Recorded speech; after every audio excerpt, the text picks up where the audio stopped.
Have you ever had a bad encounter with a teacher where whatever the teacher did affected you negatively?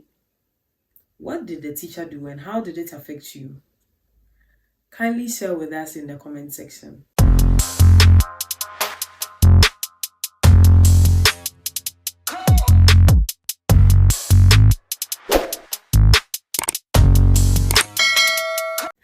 Wagwan, me people, welcome back to my channel. I hope you are all doing well. If you are new here, you are welcome. Kindly subscribe. If you are old here, we have all had teachers in our lives in one way or the other, whether through formal education, informal education, in churches, in our society, wherever we've encountered teachers. We've had good encounters with some of them, and we've had bad encounters with others. Today, we are talking about things teachers do that affect students negatively. There are a lot of good teachers. Some have saved our lives, some have helped us to change for the better. Some have helped bring out the best in us. So no cap, most teachers are very good and I'll give you your flowers. Teachers are literally our second parents. So they have a lot of impact on us. That is why I want us to talk about things teachers do that affect students negatively. If I'm saying they are literally our second parents, meaning whatever they do have impact on our lives, whether positive or negative. Without wasting my time, let's get right into the video. The first thing, in my opinion, that teachers do which affects students negatively is comparison. Why do you have to compare two living things? Why do you have to compare one person to the other? We are all unique in our own ways. We are different in our own ways. We have a level of understanding. Each and every one of us have our own capabilities. We have our own flaws. We have our own weaknesses. We have unique strengths. So why do you have to compare two people? Some teachers come to class and they compare one kid to the other. Why are you so dumb like that? Why can't you be like this girl? Why can't you be like this boy? This guy learns a lot. This guy is so brilliant. Why are you so dumb like that? It is very bad. Comparison breeds envy. Comparison breeds jealousy. It breeds a lot of bad energy. If you compare two students, there is a high probability that you are going to make them enemies of each other. Some teachers do these things and they think they are just being playful. Oh, this is nothing serious. They don't think about the consequence. They don't think about the effect it's going to have on that child. When you're telling this child that you are dumb, why can't you be like this? And you're not helping them to be better. You're just worsening the case. In the end, you give them low self-esteem, low self-worth. They feel they can never be better like the other kid. So please, our teachers, we know you are doing a lot of good things. Kindly know these things. I pray most teachers chance on these videos. And parents too. Parents are also teachers, so I'm not only talking about formal teachers. The teachers we find in our SHS primary, not only them. Our teachers in various Sunday school, in our churches, pastors, our parents, they are all teachers. So please, let's learn. Comparison breeds envy. It breeds low self-esteem, low self-worth. So please.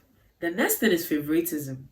Favoritism is the act of giving unfair preferential treatment to one person or a group of people at the expense of the other.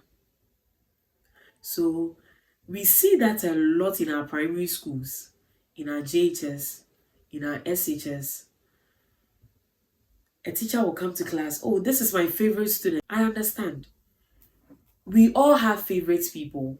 Even parents who have birthed their own children have favorite children out of all those children. So it's understandable. But this is about how you're going to showcase how you love one person than the other. As a good teacher, you're not supposed to do that. You may have your favorite, keep it here or keep it on the low. But you don't have to show it in our faces always, telling us that this is my favorite student. It also breeds envy. I like this person so much. Okay, I like this person. This person is so beautiful. This person is so brilliant. I like her. This is my favorite student. What? It breeds envy. So you end up creating enemies for themselves. Believe me, some of these things have affected some students until now. They still remember those things and it still affects them. They still feel low of themselves. They feel they are not good enough. Because way back in class 4, my maths teacher told me that I was dumb. So they still feel like they cannot be better. They can never be a good student. They can never be good in life. Some teachers go so extreme in their utterances. The kind of things you tell your students. So please, let's stop the favoritism. We know you have a favorite one. Keep it to yourself. The next one is discouragement. Some teachers can discourage. Chai! You people, the rest of you, okay, these people, these are my best students. The rest of you, there is nothing good coming from you. How can you say that? A lecturer will come to class and tell you that all of you will fail my subject. All of you will get receipt. Mark my words. I wonder, are you proud of yourself? Imagine as a teacher, if all your students fail your subject, what have you done? What does it say about you? What picture does it give about you? It means you didn't teach us anything. And that's why a whole class can fail. We have strengths. We all have strengths and weaknesses. We are unequal. So there are some people who are here, some are there. We are all in one class. We cannot all possibly fail a subject. So if you are saying that, meaning you didn't teach us anything, you didn't teach anything, that is why we are all going to fail your subject. Why would you discourage your students like that? I think a lot of teachers have failed to realize that most students look up to them. We look up to you. So when you discourage us like that, it has a great impact on our lives. And it is still affecting people. You have to encourage your students, even the ones who are not so good. You have to encourage them that they can be better. Everyone can be better in life, only if you put in the work. So don't discourage your students. Another one is some teachers are overly mean and wicked. Some teachers are so wicked. There are various kinds of punishments, and in our part of the world, we know the kinds of punishments teachers give to students. But some teachers go extreme in their punishments to the extent of killing students. If you beat a student to the extent of killing him or her, what have you gained? Are you proud of yourself? You have to find better ways of punishing students. Beating is a way of punishment too, but there is a way you can do it in a tangible way. Some are also wicked to the extent that, especially in boarding schools, they are very much aware that you are sick. But for them to give you an exit or an excuse to go to the hospital, they will deny you that access. So if eventually this student dies, what have you gained? The wickedness in some teachers is too much. Another thing teachers do that affect their students negatively is that some do not set good examples for their students. I mean bad role models. Some teachers come to the class drunk. Others engage in a whole lot of immoral activities. As I said earlier, teachers are role models to students. We look up to you. So we learn from whatever you are doing.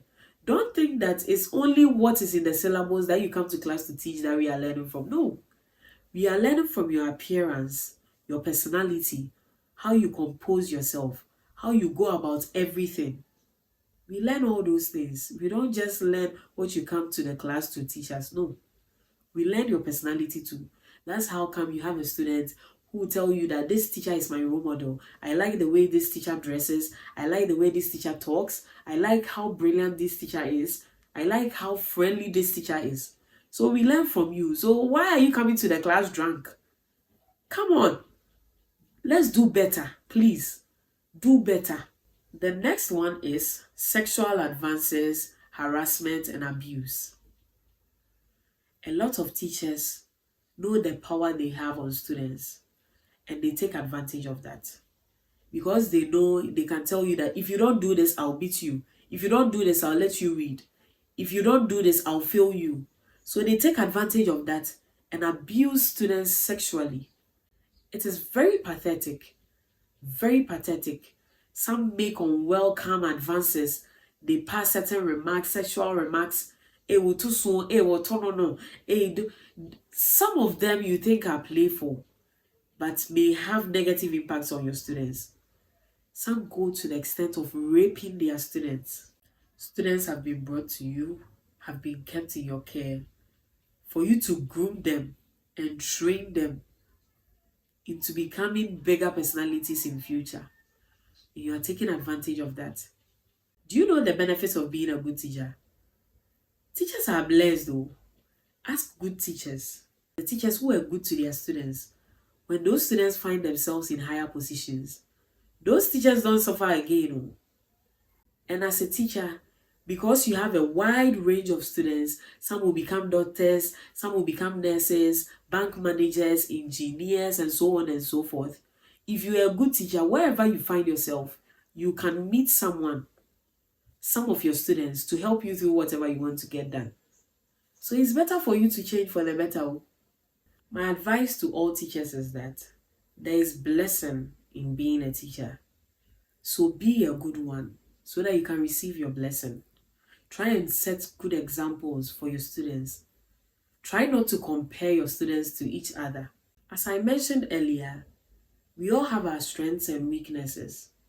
It's quite unfortunate that some teachers think when this student understands whatever I'm teaching, I am done. That brilliant student, after that brilliant student understands whatever this teacher is teaching, he is done. Because why are you all not understanding what he is teaching? One human being has understood, so the rest of you must understand. But it seems we are forgetting that we all have different IQs. We all have different level of understanding. Some people need a little push. It took me a long time to realize the manner in which I study effectively. We all have ways we study effectively. Some people grasp it from class, and that is all. Some people grasp it after you've given them a test. So after that, after you quiz them, they are able to know that, okay, this is what I have in my head and this is what I don't know. Some people can sit for 4 hours, 6 hours, 10 hours and learn. Some of us cannot do that. So we are unique in our own ways. I plead with all teachers to do better, to understand their students better. I know you can't wait for everybody in the class to understand, but you should know that that brilliant person, that smart person, that is why you call that person smart. Maybe that person is up here, but this person needs a little push. So have that patience to push everyone to get to the top. We've come to the end of this video. Like the videos, comment, share, and turn on your post notification so that whenever a video is being posted, you get notified. So we meet again. It's bye-bye.